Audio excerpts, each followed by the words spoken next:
مرحبا بكم متابعينا الكرام في جولة سياحية بالمدينة القديمة لأصيلة.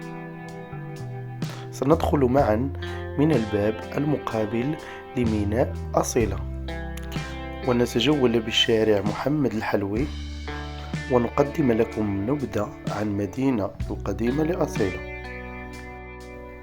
تقع على الساحل الشمالي للمغرب، وتعد من أجمل المدن التاريخية في البلاد، وتتميز بجمالها المعماري وثقافتها الغنية عن التعريف. تأسست أصيلة منذ أكثر من 2000 سنة، وكان لها دور مهم كميناء تجاري عبر العصور. تعاقبت عليها حضارات عديدة مثل الفينيقيين، الرومان والبرتغاليين، ثم دخلت فيما بعد في حكم الدولة المغربية. ما تزال آثار الاحتلال البرتغالي ظاهرة في أسوارها وأبراجها الدفاعية. كما تعرف المدينة بتنظيمها لموسم أصيلة الثقافي الدولي، الذي انطلق منذ السبعينيات، ويجمع فنانين ومثقفين من مختلف دول العالم. وهذا ما جعل من مدينة أصيلة مدينة الجمال والفنون والذوق الرفيع.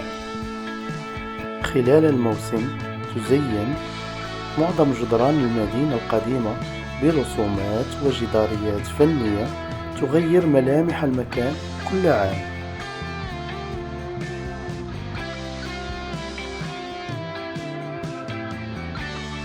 رغم أن المدينة القديمة بأصيلة صغيرة الحجم، إلا أنها تتميز بأزقتها الضيقة ومنازلها البيضاء ذات الأبواب والنوافذ المميزة الزرقاء،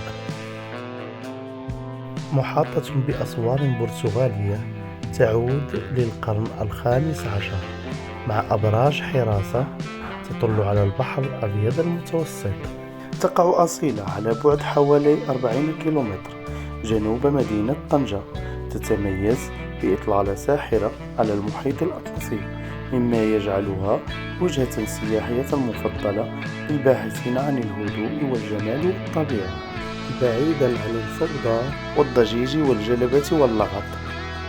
وهنا ستجد راحة مثالية في جو عائلي لا يكاد يمت بصلة لباقي ومختلف المدن الساحلية، وخصوصا الشمالية منها.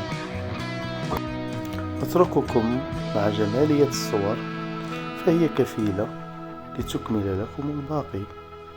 والسلام عليكم ورحمة الله تعالى وبركاته.